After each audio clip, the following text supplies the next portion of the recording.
Matapos magpakilig sa Cebu kahapon, sa Davao City naman pinagkaguluhan sa kanilang mall sina Alden Richards at Maine Mendoza.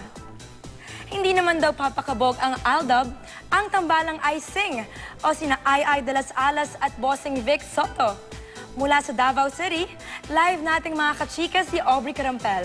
Aubrey? Patricia, karatapos lamang ng mall show dito sa SM Davao ng may Bebe Love. At kung nakikita mo, itong parking lot sa likod ko, punong-puno yan ng ating mga kapusong Davaoenyo. At kahit manaka-naka ang pag-ulan dito sa Davao, naging mainit ang pagtanggap ng mga Davaoenyo sa cast ng may Bebe Love.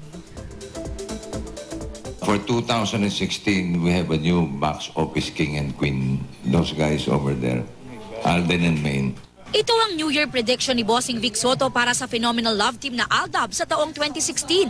Kahit na mga baguhan sa industriya ay hindi raw matatawaran ang ipinapakitang sipag, husay at dedikasyon ni na Alden at Maine sa kanilang trabaho.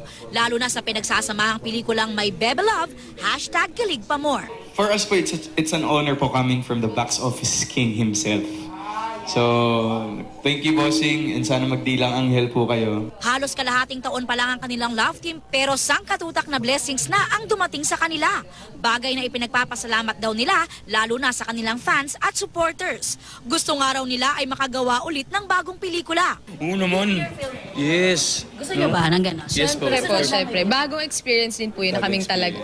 Na kaming dalawa yung magbibida sa movie. Kaparaw sila naniniwala sa destiny at pinagtagpo sila ng tadhana. Marami nga ang kinilig ng mag-post si Maine sa kanyang Instagram account ng Bible verse mula sa Philippians chapter 1 verse 3 na ang ibig sabihin ay I thank my God every time I remember you. Ang galing ng Aldab Soko, ang galing nilang magtahiaw ng events. Naniniwala po kasi talaga ako sa destiny. Like, kung sinabi po niya, kung ano talaga yung meant na mangyari talaga kahit ano pa.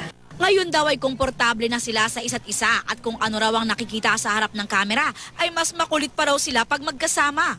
At para testingin ang kakulitan nila, hinamo namin silang magbigay ng pick-up line, kalye serye style. Alam mo dati, gusto lang kitang ma-meet. Ngayon Gusto na kitang makamit. pustiso ka ba? Bakit? Kasi I can't smile without you. Alam mo, bagong-bago yan. Diba? As in, bagong-bago. Next Bagong-bago. time na lang, pabalikan niyo. Balikan na, and we'll be right back. Pero move over Aldab dahil hindi naman daw magpapahuli sa pagpapakilig ang tambalan ni na Ai at Bossing, ang icing. Siyempre, icing kami. Icing. Kung walang icing, hindi masarap kainin yung cake ng Aldab. Labang kami dyan. Ito na ang pantapat sa Aldab.